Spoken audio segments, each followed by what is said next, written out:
जय जिनेन्द्र। आज सुनते हैं सेठ विजय और विजया सेठानी की कथा। पति पत्नी होकर भी आजन्म ब्रह्मचारी। क्या पति पत्नी होकर भी कोई आजन्म ब्रह्मचारी रह सकता है? क्या विवाह के बंधन में रहते हुए भी काम पर विजय पाई जा सकती है? आज हम आपको सुनाने जा रहे हैं सेठ विजय और सेठानी विजया की एक ऐसी अद्भुत कथा, जहाँ प्रथम रात्रि ही तपस्या की साधना बन गई और प्रेम मोक्ष मार्ग का साधन बन गया। यह कहानी है ब्रह्मचर्य, संयम और आत्मबल की, जो आपके जीवन की सोच को झकझोर देगी। आइए सुनते हैं। कच्छ देश का वासी श्रेष्ठी अरहदास बड़ा ही समृद्ध था, भौतिक और आध्यात्मिक दोनों ही विभूतियों से। उसकी पत्नी अरहदासी भी बड़ी भगवत भक्त और धर्मपरायण थी। प्राय माता पिता के संस्कार संतान में आ जाते हैं, और दोनों के उज्जवल संस्कारों का प्रतीक था उनका इकलौता पुत्र विजय। यौवन के द्वार पर पहला कदम रखा ही था कि एक बार विजय ने संतों के श्रीमुख से ब्रह्मचर्य का उपदेश सुना। जीवन विकास में उसका महत्व समझा। संपूर्ण ब्रह्मचर्य धारण करने में अभी अपने को असमर्थ समझकर उसने ब्रह्मचर्य संबंधी एक सीमित संकल्प किया। विवाह होने पर भी प्रत्येक शुक्ल पक्ष में ब्रह्मचर्य व्रत का पालन करूंगा। सत्संकल्प कभी कभी कठोर परीक्षा लेते हैं। संयोग ऐसा मिला कि विजय का विवाह उसी नगर के धनाढ्य सेठ की कन्या विजया के साथ हुआ। विजया रूपवती थी, सुशिक्षिता थी, साथ ही धर्मशीला थी।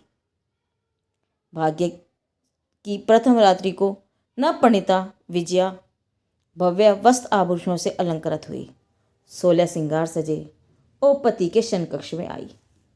विजय ने प्रिय एवं मधुर वचनों से उसका स्वागत किया। परिणय वार्ता प्रारंभ होने से पूर्व ही विजय ने अपने संकल्प को स्पष्ट करते हुए कहा, प्रिय, तुम्हारा अनिंद रूप, यौवन और सौंदर्य पाकर मैं धन्य धन्य हो गया हूँ। हमारा जीवन बहुत ही शांत और सुखमय रहेगा। हम मर्यादा पूर्वक सांसारिक सुखों का अनुभव करते हुए आदर्श जीवन जिएंगे। मैंने विवाह से पूर्व एक नियम लिया था, तदनुसार अब उसमें 3 दिन बाकी रह गए हैं। विजया की लज्जावश झुकी हुई आंखें एकदम पति के चेहरे की ओर उन्मुख हुई। क्या? यही कि मैं शुक्ल पक्ष में पूर्ण ब्रह्मचर्य का पालन करूंगा। सुमुखी, कोई बात नहीं, अब शुक्ल पक्ष के सिर्फ 3 ही दिन शेष रहे हैं। विजया की आंखें गीली हो गई। उसका चेहरा धूप से झुलसी हुई कमानी की तरह एकदम मलान हो गया। उसकी आंखों के आगे जैसे पृथ्वी घूम उठी। विजय ने पत्नी के कंधे को झकझोरते हुए कहा, विजया, यह सब क्यों? इतना खेद किस लिए? तुम्हारी अवहेलना नहीं कर रहा हूं, केवल प्रतिज्ञा की बात ही तो बता रहा हूं कि सिर्फ 3 दिन ही तो बाकी हैं। विजया ने कहा, स्वामी, सिर्फ 3 दिन ही नहीं, पूरा जीवन ही बाकी रह गया है। अपने दाम्पत्य जीवन के बीच नियम की एक अभेद दीवार खड़ी हो गई है। मैंने भी बचपन में कृष्ण पक्ष के लिए संपूर्ण ब्रह्मचर्य स्वीकार किया था। अतः आपसे अनुरोध करती हूँ कि आप दूसरी श्रेष्ठी कन्या के साथ विवाह कर लीजिए, ताकि आपके माता पिता की वंश परंपरा आगे चल सके और आप गृहस्थ जीवन का आनंद उठा सकें। मैं आपकी दासी हूँ, मेरी चिंता न करिए। मैं अपना समग्र जीवन आपके चरणों में बैठकर आनंद पूर्वक बिता दूंगी। पर आपको मैं ऐसे नहीं देख सकती।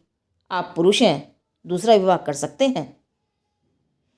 बात सुनते ही विजय अस्तंभित सा खड़ा रह गया। जीवन की समूची कल्पनाएं, भावनाएं मोड़ खा गई। इस विचित्र संयोग पर उसे रह रहकर आश्चर्य होने लगा। कुछ क्षण दोनों ओर मौन छा गया। दोनों की दृष्टि में समुद्र की लहरों की तरह भविष्य के अथाह प्रश्न एक के बाद एक उठकर आ रहे थे। विजय ने मौन को तोड़ते हुए कहा, भद्रे, कभी कभी अन्यासी शुभ संयोग मिल जाता है। सौभाग्य से हमें आजन्म पवित्र ब्रह्मचर्य व्रत पालने का जो शुभ अवसर मिला है, उसे हम हाथ से यूं ही कैसे जाने दें? जीवन शुद्धि की सच्ची साधना करते हुए हम दोनों सदा साथ रहेंगे। हमारा हृदय एक है, लक्ष्य एक है, फिर अलग अलग दो पंथों की कल्पना ही क्यों? दूसरे विवाह की बात तो मेरे सपन तक में ना आएगी। क्या जीवन का उपदेशक केवल भोगी है और कुछ नहीं? जब तुम आजन्म ब्रह्मचर्य और पाल सकती हो तो मैं क्यों नहीं पाल सकता? क्या पुरुष नारी से दुर्बल है? विजय की आंखों में आश्चर्य चमक गया। उसने पति को बहुत कुछ समझाया, दूसरे विवाह के लिए कृत्रिम नहीं वास्तविक आग्रह किया, परंतु विजय अपने निश्चय पर मंदराचल की तरह अविचल भाव से स्थिर रहा। आखिर दोनों ने एक साथ अपना महान सत संकल्प दोहराया। हम साथ रहते हुए भी आज जन्म ब्रह्मचर्य का पालन करेंगे। वह रात कितनी पुनीत होगी और वह घड़ी कितनी पवित्र होगी जब दंपति ने एक शैया पर बैठकर प्रथम रात्रि में ही यह महान संकल्प किया था।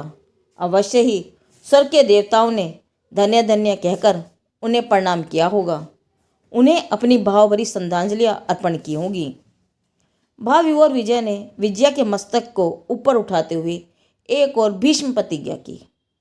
सुमुखी, हमारा यह संकल्प माता पिता भी जानने ना पाए, व्यर्थ में ही उन्हें क्यों चिंता चक्र में डाला जाए।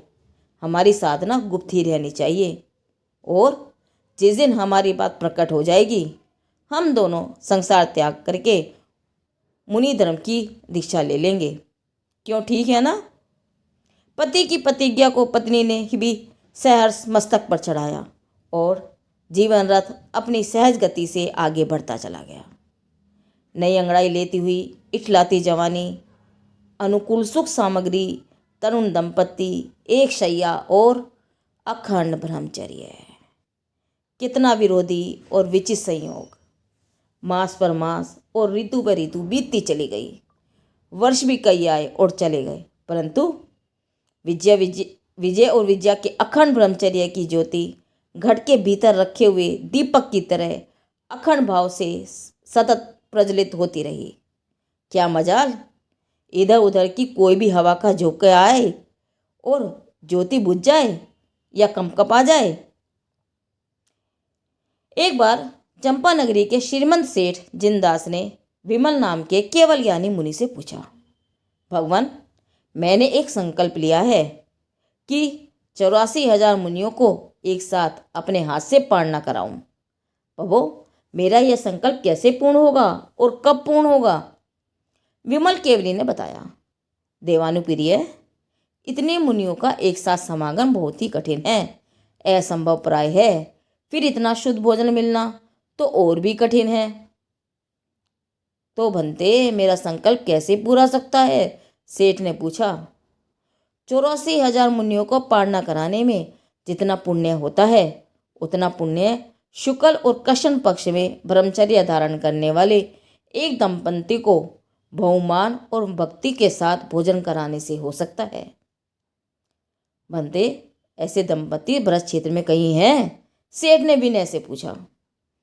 मुनिराज ने विजय और विजया के गुप्त ब्रह्मचर्य का सांगोपांग परिचय देते हुए सेठ जिनदास को उनकी भक्ति करने के लिए कहा। जिनदास अंग देश से सपरिवार सुदूर कक्ष देश में पहुंचा और अगाध श्रद्धा एवं भक्ति से विजय दंपति की प्रशंसा करता हुआ भक्ति करने लगा। उन्हें बड़े ही प्रेमाग्रह से अपने यहाँ निमंत्रित कर भोजन भी कराया। सेठ जिनदास के आनंद की कोई सीमा न रही।